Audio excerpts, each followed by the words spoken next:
Kelapa mangsa dah hampir kena zas gang. Tak cukup dengan tu si Brian ni siap lakarkan bibir mangsa macam watak Joker dekat dalam Batman.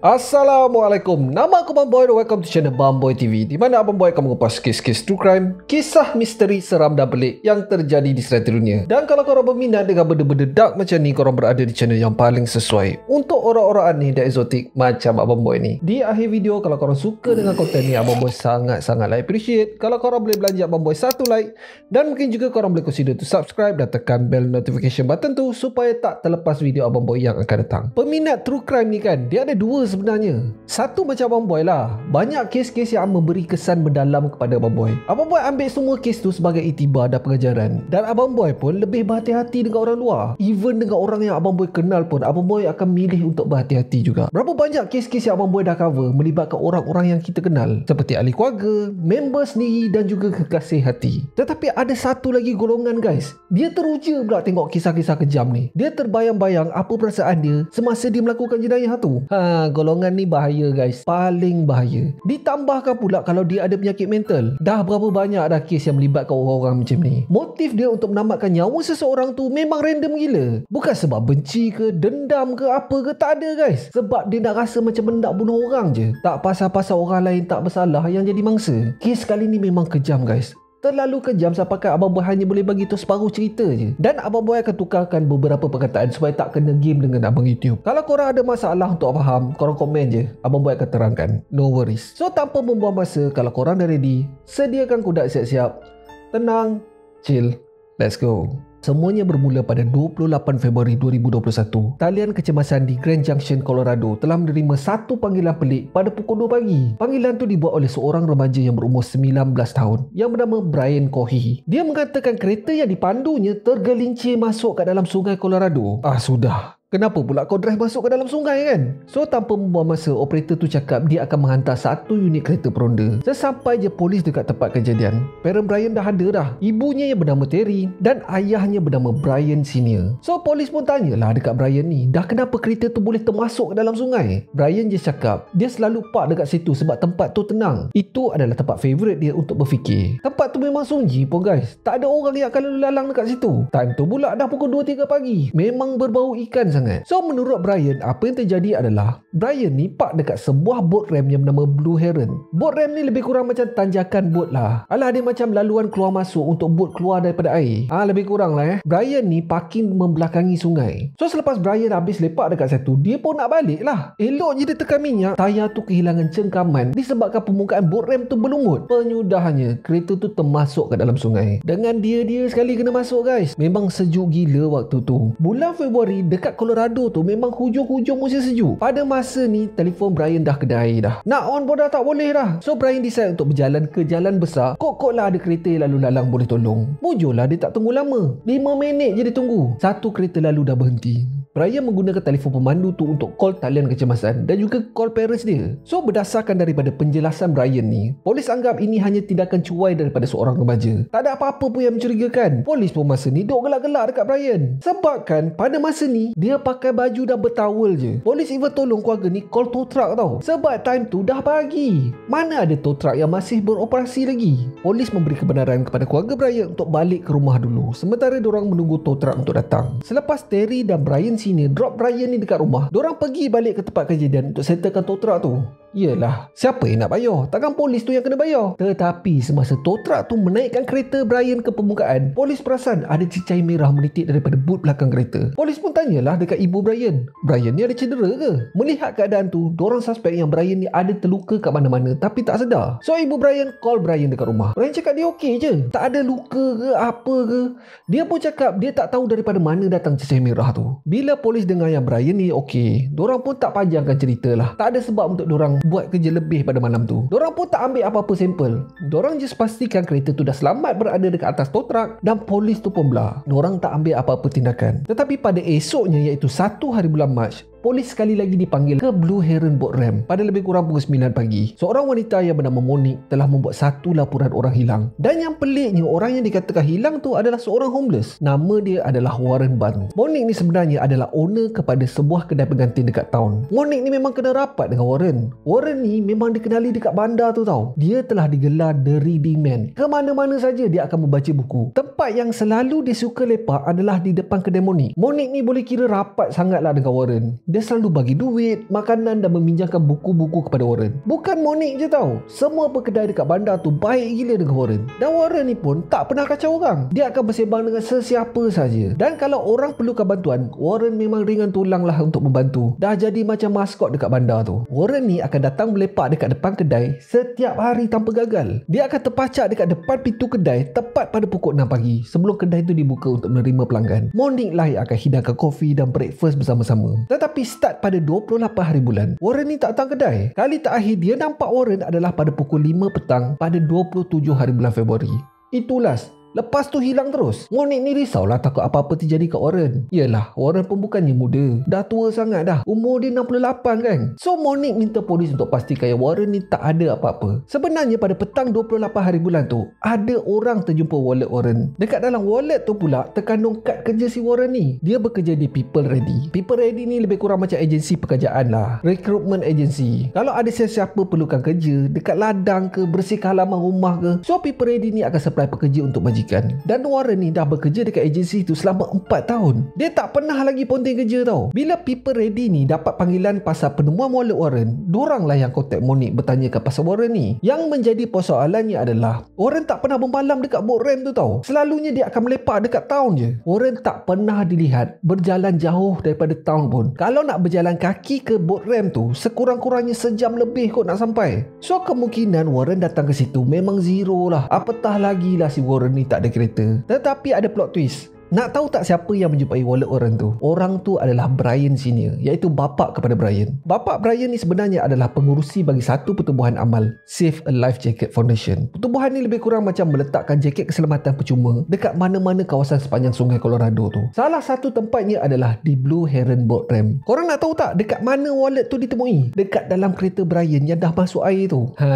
Plot twist kan? Dia jumpa masa dia cuba bersihkan kereta tu. Bila si bapa ni tanya kepada Brian, dia cakap yang dia jumpa wallet tu dekat boat ramp pada malam tu dan planning nak bagi ke pihak berkuasa. Dia terlupa pula. Sebab iyalah kereta dah masuk air kan. Pada masa ni Brian sini dah mula curiga dah. Memang berbau ikan habis guys. Dah lah malam tu darah menitik daripada dalam kereta. Sekarang ni dia jumpa wallet pula. Brian punya kelakuan pun tak membantu. Selepas si bapak dia tanya pasal wallet tu, Brian tak senang duduk tau. Macam panas bontot. Kejap duduk dalam bilik, kejap keluar kat rumah tamu, kejap tengok TV, kejap masuk dapur. Last Brian cakap dia nak pergi keluar ke rumah kawan dia. Disebabkan Brian ni tak ada kereta, bapak dia lah yang kena hantar. Tetapi sebelum bapak Brian ni keluar, dia bagi signal kepada ibu Brian untuk spot check kat dalam bilik Brian. Elok je lepas dua beranak ni belah, ibu dia terus buat kerja. Dia check bawah katil, tak ada apa. Dia check pula dekat PC, alamak, password lah pula. Last kali dia pergi check dekat dalam almari. Dekat dalam almari tu ada satu beg plastik yang mempunyai kesan cecair merah dekat situ. Dia pun dengan bijaknya terus buka, geng. Ambil kau. Kelapa orang, geng. Gila weh. Ingatkan jumpa majalah dewasa ke, pakaian dalam wanita yang dicuri ke. Tetapi kali ni kelapa orang lah siut. Sebenarnya ada dua beg tau. Satu ada kelapa dan satu lagi ada sisa-sisa yang lain. Memang tengah panik masa tu. Dalam tengah panik itulah ibu Brian mengambil dua beg plastik tu dan letak ke dalam sinki dapur. Dia terus membuat panggilan kecemasan. I think it's a human. It's a what? I think it's a human.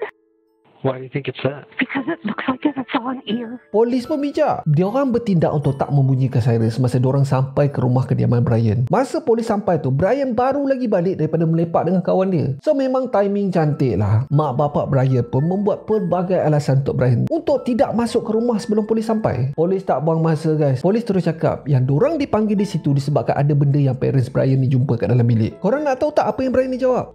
Yelah kot. Bila polis tanya apa benda yang diorang jumpa tu, Brian terus cakap kelapa dan juga tangan manusia. Okay, so parents have some concerns of some stuff they may have found in your room? Yeah, I believe so. And what would it be? A human hands.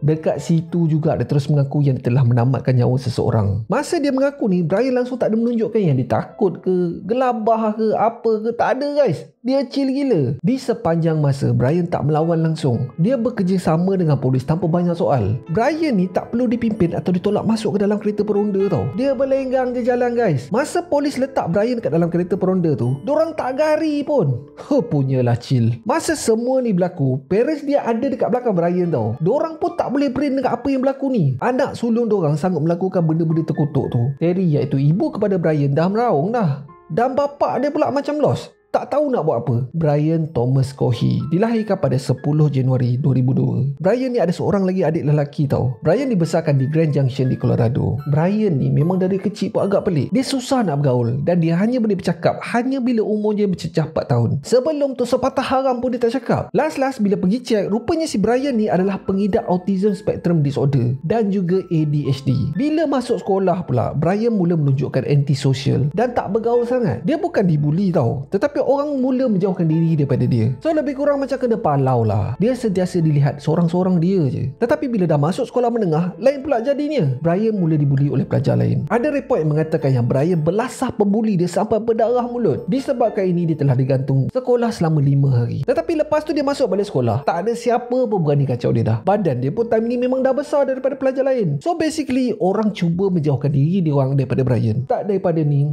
Brian dah jadi lain guys. Dia dah start suka menakutkan pelajar lain. Dia bukanlah membuli ke apa ke memukul ke, tak. Sebagai contoh, dia selalu bagi komen yang dia suka tengok binatang mati. Dia suka tengok binatang dimakan ulat lah. Dia suka seksa binatang lah. Dan macam-macam lagi lah. So memang cuak lah budak-budak lain. Pernah sekali tu, ibu bapa Brian ni dipanggil ke sekolah sebab diorang dapat aduan daripada pelajar lain. Diorang rasa tak selamat bila berada dengan Brian ni tau. Pada tahun 2018 pula, Brian telah ditangkap disebabkan belasah budak dengan senjata yang diperbuat sendiri. Dia telah digantung sekolah selama sebulan. Pada 2019 pula, sekali lagi dia buat hal geng. Kali ni seorang student diserang panic attack. Student tu pula ada PTSD disebabkan dia pernah didera oleh keluarganya masa kecil. Brian ni pula dok provok dia sepanjang masa.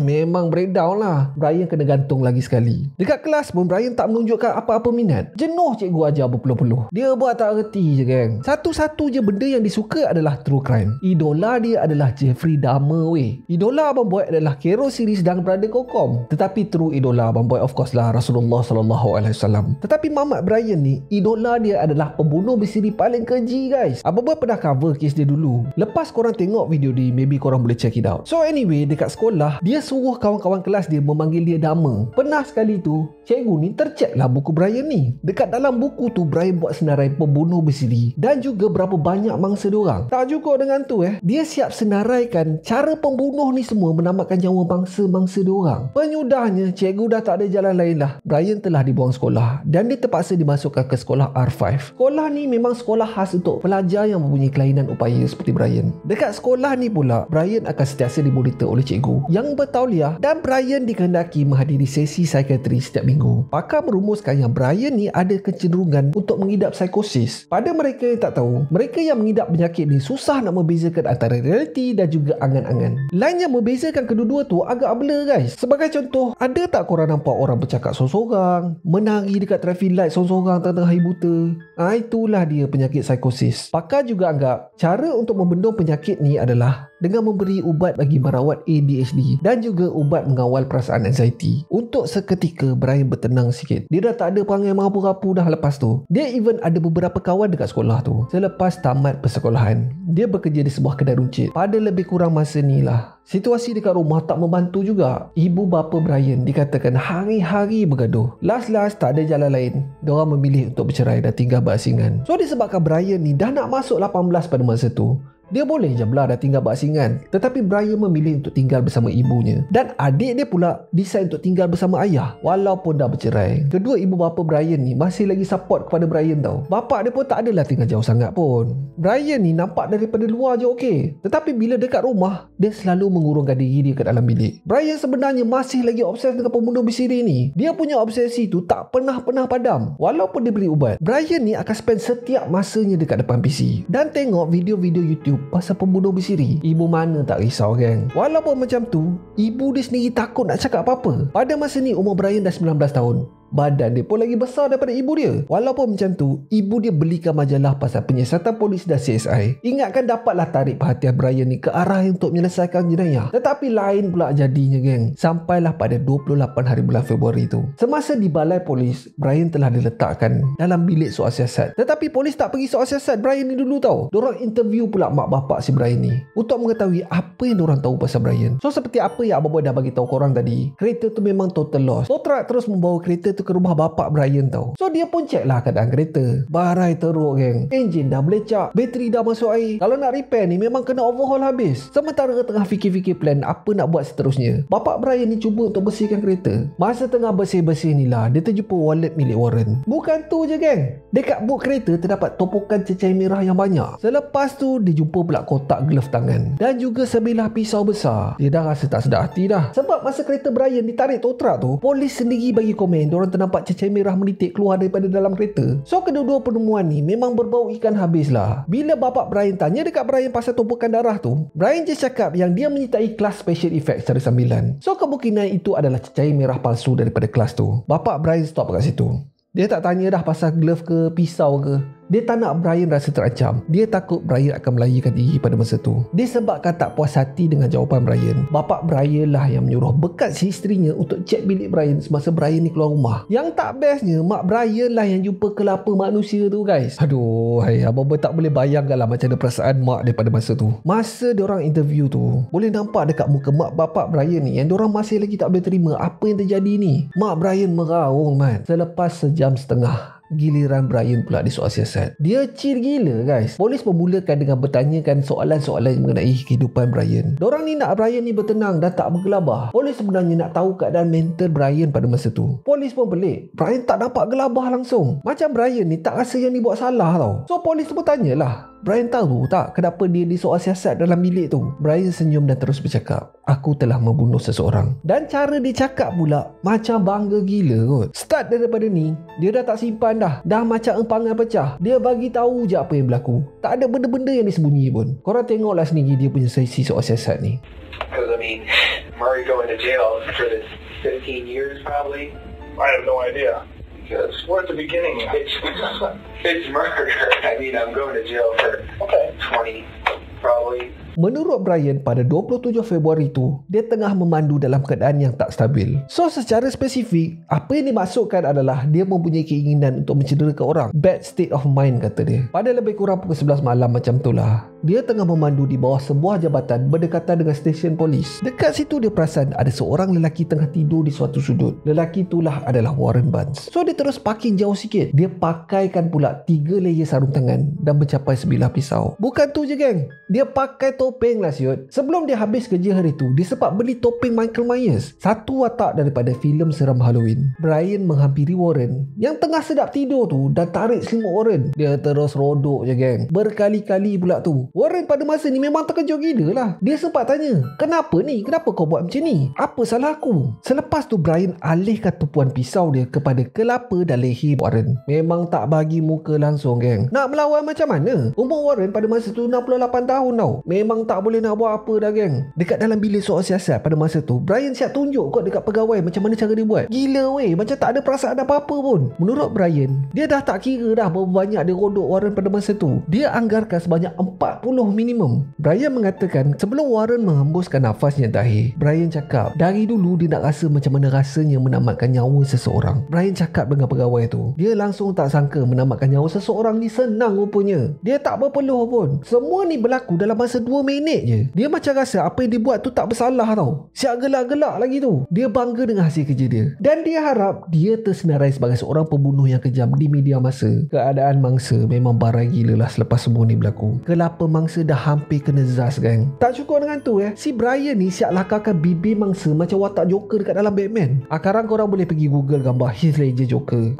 Benda tu lah yang dibuat dekat mangsa. Banyak gila kot dia buat dekat bangsa ni, guys. Terlalu kejam. Abang Boy rasa tak perlulah Abang Boy detailkan satu persatu. Kang tak pasal-pasal kena warning dengan YouTube kang. Brian siap ambil gambar keadaan mangsa selepas semua ni selesai. Gambar tu kemudiannya dia delete sendiri sebab dia takut terkantoi. Tetapi dengan meminta bantuan US Secret Service, gambar tu berjaya diperolehi dan dijadikan bahan bukti oleh polis. Selepas settle semuanya, Brian just ambil kedua-dua tangan dan juga kelapa mangsa dan letak dekat dalam beg berasingan. Dia letakkan sisa mangsa kat dalam boot kereta dan meninggalkan selebihnya dekat tempat kejadian. Dia belah macam tu je. Dia singgah dekat boat ramp pada malam tu. Dia pergi kepada gigi sungai untuk basuh baju daripada kesan darah. Lepas dia settle, dia balik tidur. Dia simpan sisa mangsa ni dekat dalam almari baju bilik dia tau. Tetapi malam tu dia susah pula nak tidur. Dia happy gila. Dia masih excited. Tetapi last dia paranoid sebab takut mayat mangsa ditemui. So dia bangun pagi-pagi tu dan pergi ke tempat kejadian untuk memindahkan mayat mangsa ke dalam kereta. Brian kemudiannya pergi ke boat ramp tu untuk kali kedua. Dia campak mayat Warren ke dalam sungai. Dan selepas dia rasakan mayat tu dah tak terapung dah, dia masuk balik ke dalam kereta dan nak belah balik ke rumah lah kan. Dan pada masa ni lah kereta tu termasuk ke dalam air, macam first Abang Boy intro tadi. Menurut Brian, dia bukan nak simpan pun kelapa Warren tu, tetapi disebabkan semua ni berlaku dengan cepat, dia langsung tak ada masa nak menumpuskan bahan bukti. Dia plan nak letakkan kelapa tu dekat dalam tincat dan buang dekat mana-mana longkang. Tangan tu pula mungkin dia akan tanam dekat mana-mana. Nak tahu tak kenapa dia pilih golongan homeless untuk menjadikan mangsa pertama dia? Ini adalah disebabkan buku yang mak dia belikan pasal CSI tu. Dekat dalam buku tu ada mengatakannya ramai di antara pembunuh bersiri ni memilih mangsa yang orang tak kisah pun. Kalau hilang pun orang tak ambil peduli. Seperti golongan homeless dan juga kupu-kupu malam. Yang jadi masalahnya adalah mangsa Brian pada malam tu bukan golongan orang homeless biasa-biasa guys. Dia dikenali di sekitar bandar. Dia bukan jenis orang homeless yang minta sedekah ke, kacau orang ke. In fact, orang sekeliling betul-betul sayang dekat Warren ni. Memang silap Brian lah pada masa tu. Buat kerja tak clean. Last kantoi bodoh je. Masa Brian ceritakan semua benda ni, tak ada langsung dekat muka dia nampak yang dia bersalah. Dia siap gelak-gelak lagi masa dia ceritakan. Macam dia happy bila ingat balik apa yang dia dah buat. Siap lukis map guys dekat dinding. Brian cakap satu-satu je benda yang dia kecewa sikit adalah dia terkantoi. Dia sebenarnya plan nak meneruskan aktiviti kejam dia selama yang boleh. Impian dia adalah untuk menjadi di antara pembunuh bersiri yang top dekat US. Weh gila weh cerita-cerita macam tu. Abah dia lah. Polis pula yang takut. Lain macam Mamat ni. Selalu tu polis kena berusaha keras tau untuk mendapatkan info daripada suspek. Kali ni suspek bersembang macam diorang tengah lepak dekat kedai kopi je. Menurut kawan rapat Brian yang bernama Kellen, Brian ni memang suka buat lawak yang ada unsur-unsur kematian tau. Lawak yang hanya disorang je akan tersenyum. Lepas dia buat lawak tu, dia akan tengok muka orang sekeliling. Dia berkawan dengan Brian ni pun disebabkan dia pun adalah seorang autism. So dia faham lah sedikit sebanyak pasal si Brian ni. Tetapi ada juga kadang-kadang tu Brian sendiri yang buat dia rasa tak selesa. Pada hari sisa mangsa ditemui, sebelum terkantoi itulah, Brian ni pergi lepak dekat rumah si Kellen ni lah. Disebabkan si Brian ni dah banyak kali lah buat lawak mengapu, Kellen tak anggap benda ni serius sangat. Dia ingatkan Brian ni main-main. Tetapi Kellen tak sangka yang si Brian ni boleh buat betul-betul. Tetapi ada satu komen yang Kellen membuatkan polis ni rasa terkejut. Kellen mengatakan yang dia agak terkejut Brian hanya bunuh seorang je. Dia selalu ingatkan yang Brian ni menjadi penembak rambang dekat sekolah ke ataupun seorang pembunuh bersiri. Sebab dia tahu Brian memang ada kecenderungan macam tu. Brian ni sangat-sangat obses dengan kes tembakan rambang di sekolah Columbine High School yang berlaku pada April 1999. Kellen even pernah mengatakan dekat kawan-kawannya lain, kalau ada di antara kita yang ada berkemungkinan menjadi pembunuh bersiri, orang tu adalah Brian. Dengan apa yang polis ada sekarang ni, dah cukup dah untuk mendakwa Brian. Ditambahkan pula, Brian ni mengaku sendiri telah menamatkan nyawa Warren dengan kejam. Memang senanglah kerja polis. Tetapi polis kena betul-betul berhati-hati dalam sesi soal siasat tu. Dia tak nak Brian terlepas masa pembicaraan nanti atas alasan penyakit mental. Kalau korang nak tahulah, untuk seseorang tu tak didapati bersalah atas alasan penyakit mental semasa melakukan jenayah, dia tak sedar sama ada apa yang dibuat tu betul atau salah. Dan lagi satu benda adalah benda tu berlaku tak diduga. Maksud dia pelaku ni tak plan langsung sebelum sesi pembunuhan tu. Tetapi dalam kes Brian ni pula, dia dah plan lama dah. Setahun sebelum kejadian pun, mak dia sendiri pernah terjumpa peralatan yang dia nak gunakan dalam aktiviti jenayah dia. Mak dia siap ugut kot, nak buang ke ataupun nak mak dia report kepada polis. Bukan tu je, dalam search history dalam PC Brian pun ada entry yang dia ni cari macam mana nak melupuskan bahan bukti dengan cara terbaik dan juga macam mana nak menamatkan nyawa seseorang dengan pisau. Berdasarkan bukti-bukti ni semua, polis yakin yang yang Brian takkan terlepas dah. Dua ahli psikologis telah menjalani ujian terhadap Brian dan mendapati yang Brian ni dah plan lama dah. Dia siap datang sekali lagi kot dekat tempat kejadian untuk melepaskan mayat Warren, sekaligus membuktikan yang Brian ni sebenarnya waras dan mampu berfikir semasa melakukan jenayah. Perbicaraan berlangsung pada penghujung Januari 2023. Memang dah expect dah yang peguam bela ni akan menggunakan alasan penyakit mental Brian. Tetapi selepas berdepan dengan semua bukti yang berjaya dikumpul, memang tak boleh nak buat apa dah lah. Perbicaraan tu berlangsung selama 14 hari je. Dan pada 6 Februari, Brian Cohy telah didapati bersalah atas tuduhan membunuh dengan niat, merosakkan bahan bukti dan mutilasi. Dia telah dipenjarakan sepanjang hayat tanpa peluang untuk diperol. Tak cukup dengan tu hakim tambah pula 13 tahun lagi. Kalau dekat negeri Colorado, life imprisonment panjang minimum 40 tahun. Ditambahkan pula 13 tahun. So total jadi 53 tahun. Brian yang berumur 21 tahun masa hukuman tu dibacakan tak menunjukkan apa-apa emosi pun. Dia bertenang je. Hakim siap bagi komen kot. Sepanjang 27 tahun dia berkhidmat sebagai hakim, ini adalah kes terkejam yang dia pernah handle. Kalau Brian dilepaskan, ada kemungkinan dia akan membunuh lagi. Macam Abang Boy cakap lah, Warren ni memang disayangi dekat dalam bandar Grand Junction tu. Diorang even buat satu tugu di depan kedai pengantin boning, tempat di mana Warren ni selalu melepak membaca buku. Menurut ahli keluarga Warren lah sendiri yang memilih untuk tinggal di jalanan. Padahal family dia ada je lagi. Dia tak minta sedekah. Dia even dah ada kerja kot. Warren memilih untuk hidup bebas tanpa menyusahkan orang, hanya disebabkan orang gila yang nak rasakan macam mana perasaan membunuh orang. Tak pasal-pasal orang tak bersalah jadi mangsa, geng. Gila Abang Boy masih lagi tak boleh brain apa yang berlaku ni. Sebab memang random gila kot. Abang Boy peminat juga true crime ni, tapi tak adalah sampai taksub sangat. Walaupun kadang-kadang ada juga lah kes yang buat Abang Boy terkoyak dan terkesan. Tetapi instead of Abang Boy rasa teruja, Abang Boy rasa lebih paranoid dan berhati-hati dengan manusia. Itulah Abang Boy cakap, macam-macam ada kat dunia ni. Manusia lagi menyeramkan daripada hantu, jin dan syaitan. So macam mana guys? Korang ada tak member-member yang pelik-pelik sampai macam ni? Yang sampai level korang sendiri takut bila ada dekat dengan dia? Kalau ada, korang share sikit pengalaman korang. Kasih komen dekat bawah. So that's it for today guys. Terima kasih sebab tengok video Abang Boy sampai habis. Kalau korang suka dengan video ni, Abang Boy sangat-sangat appreciate kalau korang boleh belanja Abang Boy satu like, dan mungkin juga korang boleh consider to subscribe dan tekan bell notification button tu supaya tak terlepas video Abang Boy yang akan datang. So akhir kata, jangan nakal-nakal, be awesome, stay creepy. Assalamualaikum.